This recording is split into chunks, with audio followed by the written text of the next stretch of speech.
You're listening to Women Infused Radio, where women in the marketplace connect with purpose and spirit, where the conversation covers all things women, business, and fascinating faith. And now, your host, Christy Lynn Olson. Hello, I want to welcome you to episode 14 of the Women Infused Podcast Radio Network.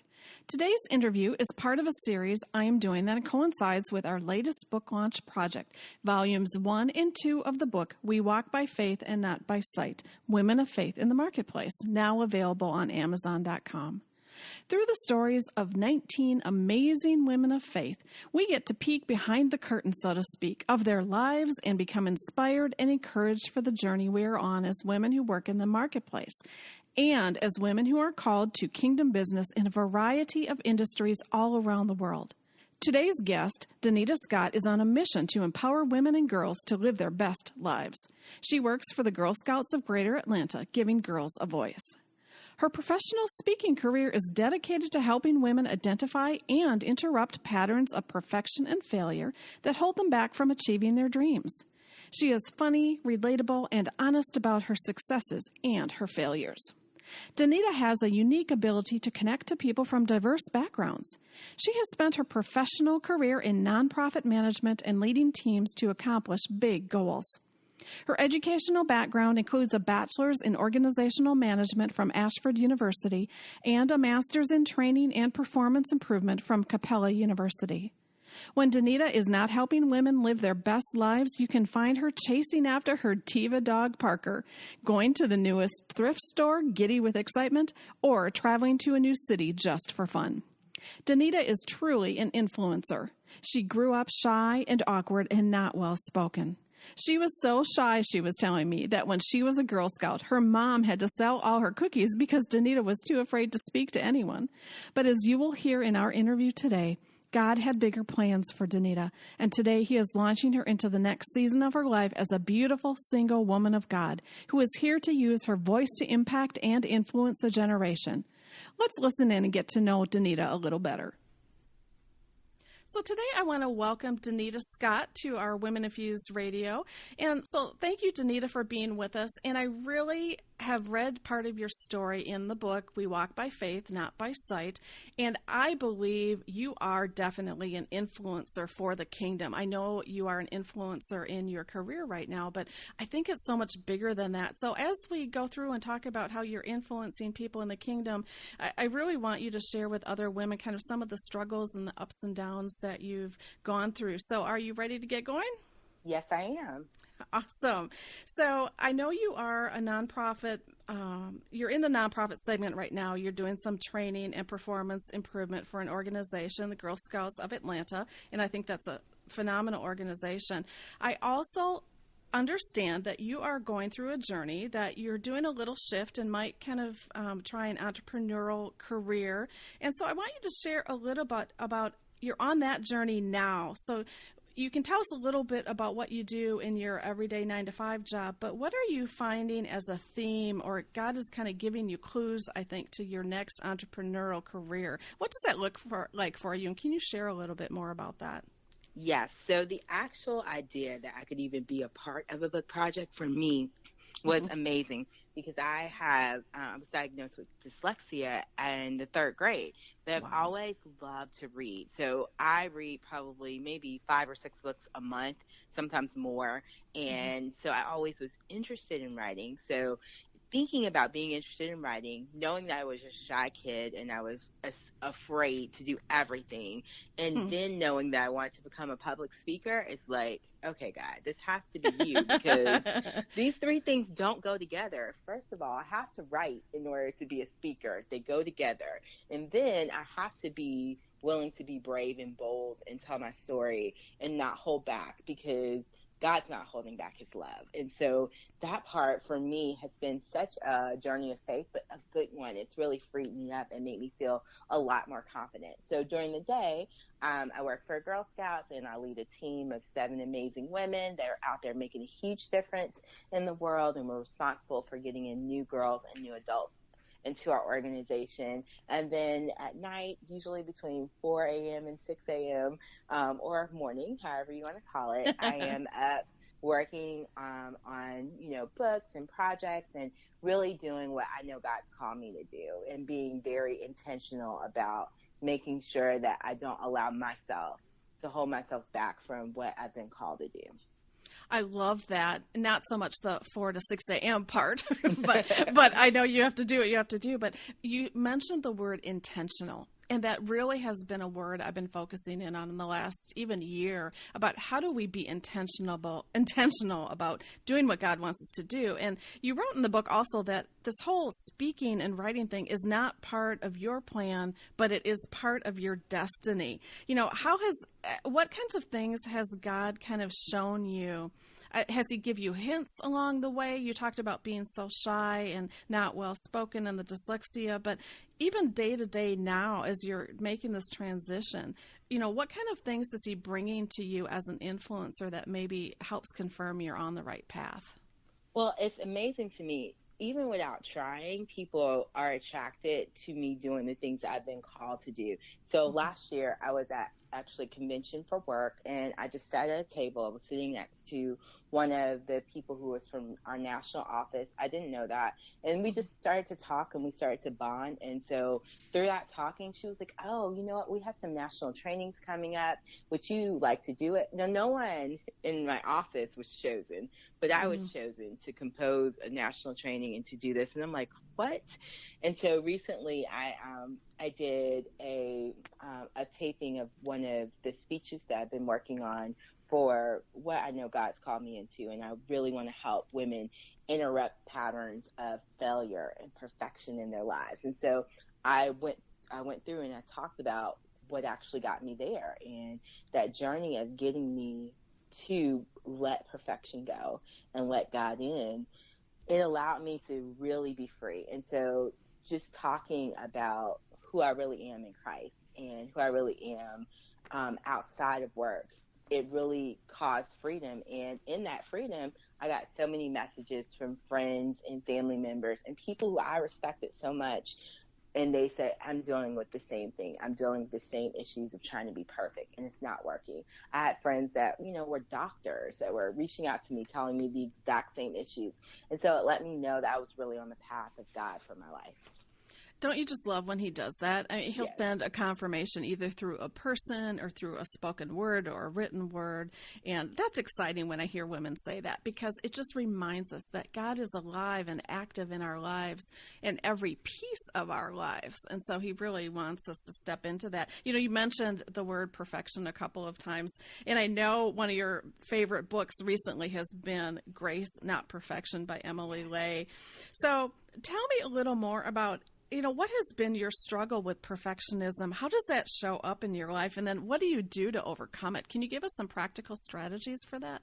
Absolutely. So my struggle with perfectionism started pretty young. When I was maybe about 5 or 6, I was with my grandmother. We were at Belk, and she lives in a small town. And so Belk is the big department store. And we were trying on some clothes, and she was like, oh, that's not working. She was like, but you're so pretty for a fat girl. And so that was the first label that came on, and it stuck. And so then as I grew up and, I'm working and I'm in relationships, friendships and romantic relationships. And if I couldn't show up as the perfect person, then I would just back out of life. And so I was having a conversation with one of my really close friends, and we've been friends since I think 9th grade, so over 25 years. And she was just like, yeah, sometimes you would just disappear, but I just figured you'd be stressed out. And I'm like, no, because I was really trying to show up, even in our relationship, as the perfect friend. And so what I found through that process, anytime I was entering perfectionism, trying to have it all right, not, making any mistakes, very critical of others, eager to please, and, going to 12 at work, doing everything above the standard. And then at home, I'm like, my house looks like a tornado. So either I could be all in at one place or all out in another. And so what I found, the strategies that worked for me, it's really just being upfront and honest about where I was at the time. Like, hey, I'm struggling right now. It's not okay. I need some help. And being okay with needing help, knowing that was a sign of strength. And then the second thing that I know helps a lot is just being able to laugh, even at the small things. I mean, just allowing life to help you to laugh and to not make it so serious. And then the last thing that I know is my anchor is prayer, and honest prayer. And so sometimes my honest prayers are not pretty, and they are not like together, and they don't have scriptural references. They're like, listen, God, I'm really angry right now. I need you to help me. Right. And so being honest and being at that place has helped me a lot to recognize when the perfection is coming on and not allow it to be a part of how I'm thinking or how I'm acting in that moment. I love your phrase about honest prayer not looking pretty. And I think too many women, we all struggle with perfection, if we want to be honest, at some level. But I think there is also a misconception that when we do get around to praying, oh my gosh, now I can't pray because it's not the perfect, beautiful prayer that I read in all the books, or, my pastor prays really well and I'll never be able to do that. But prayer is ugly, and sometimes prayer, and what I mean by that is it is raw emotion. So I'm so glad to hear you say that you just prayed whatever you were feeling, because that's where Jesus could meet you at that place and go from there. So, I also think part of perfectionism, you had talked about having issues with time management in the past. I found for myself, it wasn't as much a time management issue as it was a me management issue. So have you ever struggled with kind of, when you talk about time management and standards of perfection, how have you been able to kind of set a schedule for yourself but not be obsessed with it, if that makes sense? Yes. So one of the things that I was never okay with is that if I set a time, okay, I'm going to get up at 4 and I'm going to work on some things, and even if I work for an hour, then I'll, go get some food, go to the gym, then start the rest of my day. So if I got up at 4:30, then I'd be like, the plan is off and now I can't do it. And then what am I going to do next? And so it would take me to a whole another place. And then I just get frustrated and go back to sleep. So instead of saying, okay, 35 minutes is perfect, this is all I need for right now because I didn't have an hour and a half, and maximizing those 35 minutes instead of looking for, my plan to work out. So I've let go of my plan. I'm like, if I needed extra sleep, then I took extra sleep because that's what I needed for today. Mm-hmm. So that process of letting go is what I hear you're saying. Sometimes we have to let go instead of hold on to it so tight. That's great advice. And I think a lot of us will be able to think differently a little bit about that whole process of time management. So thank you for sharing that. Another thing as women of faith that we talk about is this concept of being salt and light in the world. And I love something that you put in the book that I have never heard before. And I love learning new things about, you researched what ancient people used salt for. I don't know if you can remember all of that research, but what was your big takeaway from how you can be salt in someone's world, but what that looks like to you? Yeah, so I thought that was so cool because when I looked into it, I saw that for some merchants, they used salt to pay wages because salt was so expensive. It was on the same level of currency as gold. So to be able to salt your food and to preserve it, or to be able to have salt to clean infection and wounds, like that was such a high value. And so in our term, salt is everywhere. So it's like salt is killing us now instead of salt being such a precious resource. And so what I love about that, I was like, so God, you are saying that I am such a precious resource in the marketplace that my place is irreplaceable. So without me, everything's bland. So that really took on a new meaning of excitement for me, because I'm like, this is what you're saying about me, about what you call me to do, and not even really understanding how much he loves you when you think about, I'm the difference maker. I'm the person he put on this earth in this season to make that difference. I love it. We are currency in the workplace. And that kind of led me to think, how many women do you think struggle with this concept of being of value and having worth in the marketplace? I mean, have you ever struggled with that? And do you know any other women that you think have struggled with that? Absolutely. So I was having a conversation with a dear friend of mine recently, and she was going through something at work that was very difficult. And she was like, I'm applying for new jobs, and I don't think anybody will look at me, and I don't think they'll even care about what I have to say because all of this. And I was like, your worth is not determined by how someone else sees you. You had a worth and a destiny that was designed by God, so you can't allow any one person to tell you what you're worth.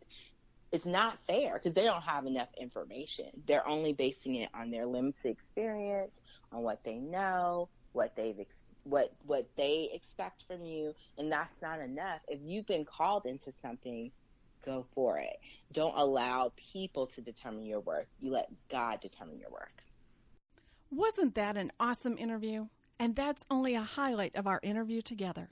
To hear the full interview, uncut and full of wisdom and practical tips for women of faith in the marketplace, you need to download the free Women Infused app, available on Apple and Google Play stores. After you download the app, go to the Women Infused Podcast Radio Network. There you will find the full interviews for all of the We Walk by Faith series co-authors as we release them. Plus, if you download the app today and go to Women Infused Radio Network, you will have the opportunity to receive a free ebook devotional called Love Notes of Encouragement for Women of Faith in the Marketplace. It's full of special bonus inspiration and encouragement, including a special collection of notes of encouragement from some of the authors of We Walk by Faith and Not by Sight, Volumes 1 and 2. Hurry, because this free offer of the ebook will only be available for a limited time. So go to womeninfused.com for links to download the free app today. There is also a link in the show notes. Join our community of faith-filled women, and we look forward to connecting with you there. And remember this, alone you are significant, but together we are amazing. I long to be set free from the girl.